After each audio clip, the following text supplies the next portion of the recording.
was also politicized. But looking at this alternative, it's sort of a parallel economy, a world of the ultra-wealthy where they invest through offshore account.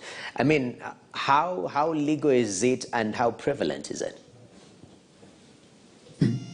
Well, thank you very much, Noah, for having me on the show.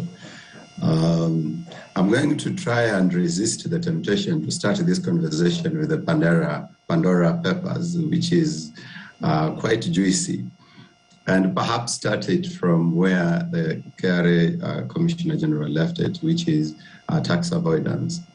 Tax avoidance is legal, and that is a fact. And I'm not sure how his team is going to ensure that they avoid or they reduce tax avoidance, because there's always a lacuna in the law that allows wealthy individuals to avoid tax.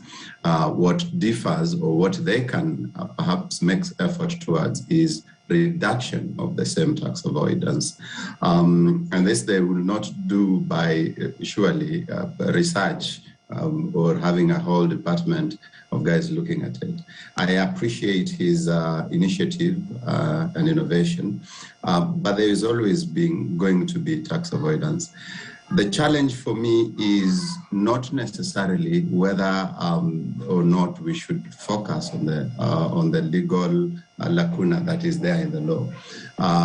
The challenge for me is, one, are these guys paying the tax due that they are supposed to pay? Let's start from there. And it is not a matter of how much, it's not a matter of how well, it's a matter of 100% compliance. The second thing for me is there a way in which we can encourage them to reinvest in the country as opposed to those tax havens? What do those tax havens have that the country does not have? What modalities can we put in place to attract that money so that it is reinvested here? And so, yes, you could look at the legal angle of it, but I think there are more practical approaches that the Commissioner General and his colleagues within the ministry can actually look at and ensure that these investments are made here.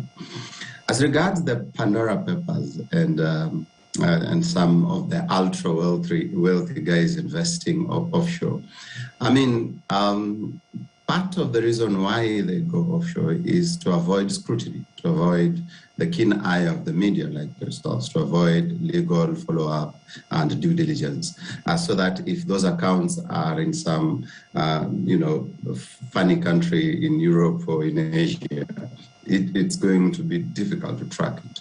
And so then you would expect that that is happening almost everywhere. I was, of course, surprised that it's happening at that high level, but I wasn't surprised that it's happening at all.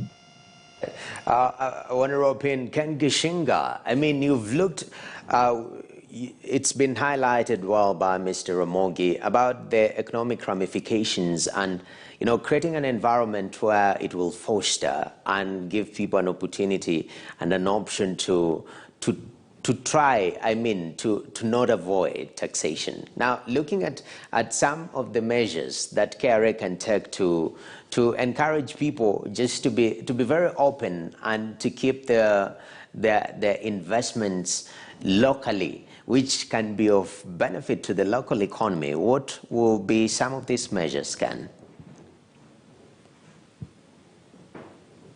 Many thanks, Noah. I think KRA will continue having challenges on this area, not least because we don't have a tax policy in this country.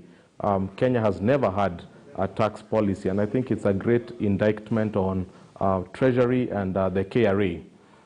When we do get to a point where we can have a tax policy, we'll look at some of the principles, and one of the most important principles of taxation has to be on tax administration being simple, easy, and efficient. When you have a very complex system, then it's very easy to administer tax, and it's very easy for people to find loopholes to move out, to get advanced accountants to help them navigate the system. So I think the first thing is simplifying the process so that any attempt of tax evasion or tax avoidance is almost brought to almost at the very bare minimum. That's very important. Now looking at something different, we saw our president heading to Barbados, and that's been a better part of the week, signing some MOUs, business agreements between Kenya and Barbados.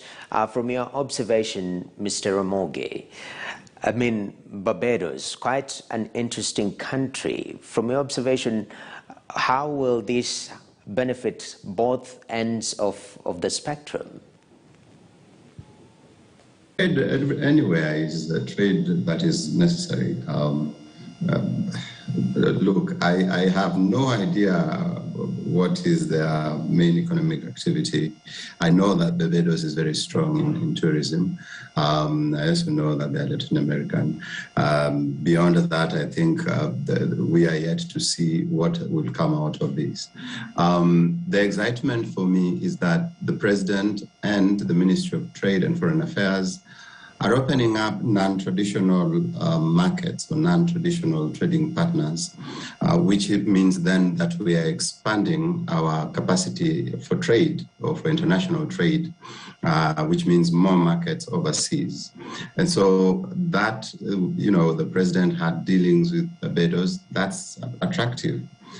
It will be interesting, of course, to look at the deals that His Excellency has signed with the country, with that foreign country, whether or not it's it's favorable to the country or not. We have seen some of the deals that he's come home with, and you left to wonder, how did anyone sign this?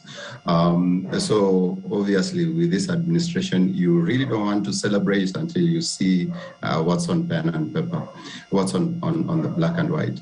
But all in all, yes, there is value in expanding the trading space of the country in the international markets and strengthening opportunities for the Kenyan market.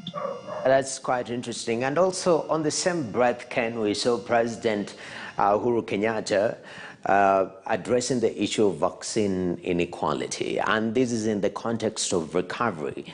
Every economy, you've seen Western economies, high rate of vaccination, doing second doses, and some of them even thinking of booster vaccines. In Africa, our numbers are quite low. In terms of recovery being pegged on vaccination, is that the same narrative that Africa has to adhere to, especially with the rate of vaccination that we're seeing?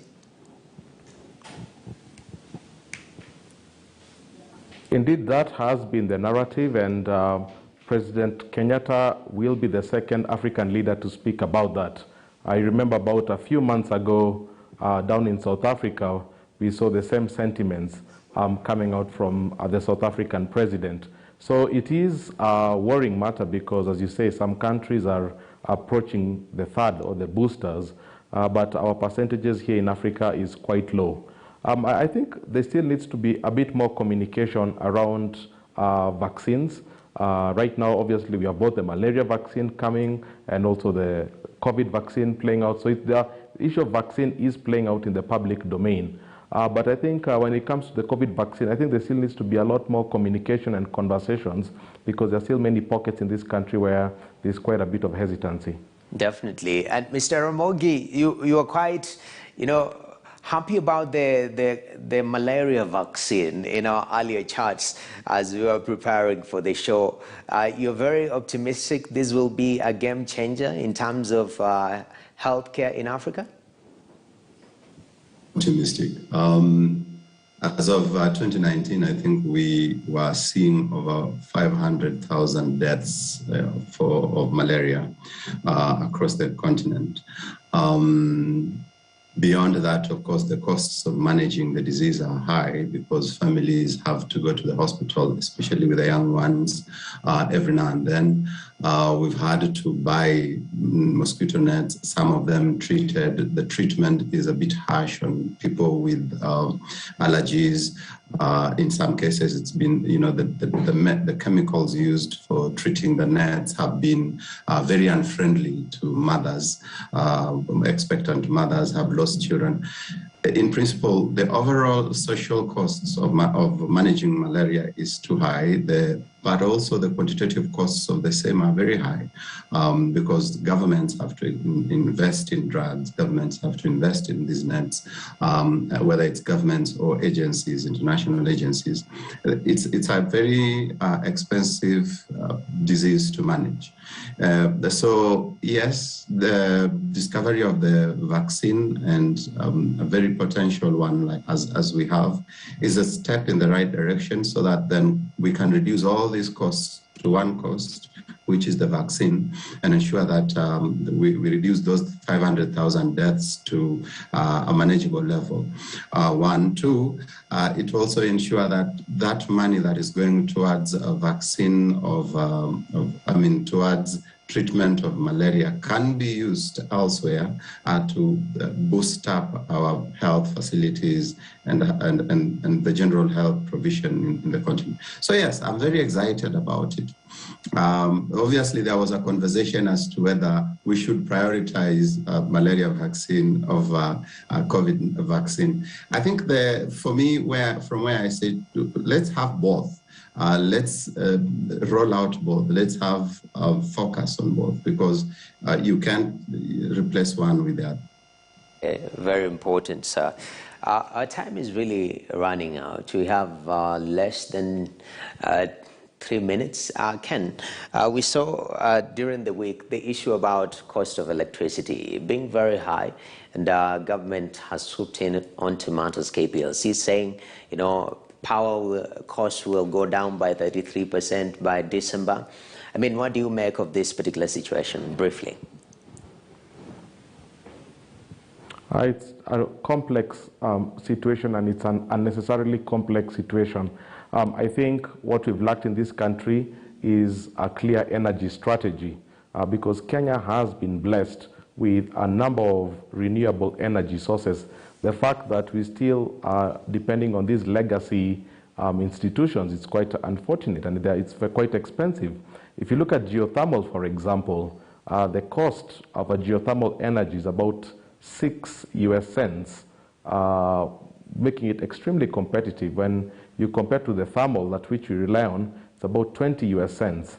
So for me, the fact that there's still lack of that broad and deep thinking about our energy strategy, I think for me that is my biggest source of concern. All right, Mr. Ramogi, briefly on the issue of relooking into our deal with independent power producers and these power purchasing agreements, what do you make of it? Ken was a bit more diplomatic. I think the right word is it's disappointing, frustrating even, because the main problem is the independent power producers and the deals that Kenya Power has signed with them. There needs to be focus towards clean energy, because we are producing more energy than we are consuming in this country, yet energy is still very expensive. I mean, we are producing more electricity, or we have capacity to produce more electricity than we are using. And so there is need to revise the discussions with the IEPPs so that we have some favorable deals with the Kenya Power. And, the bulldozer, the Minister for Internal Security, has promised to get into the matter. So I'm keen to see how much he can do in the energy sector after his debut in the Ministry of Education and Internal Security. Definitely a very important. Time will tell in the next 4 months where the power bills will be lower, more affordable. Gentlemen, thank you very much. Odhiambo Ramogi, Managing Director, Elim Capital, and Ken Gishinga, Chief Economist, Mentoria Economics, giving us the latest on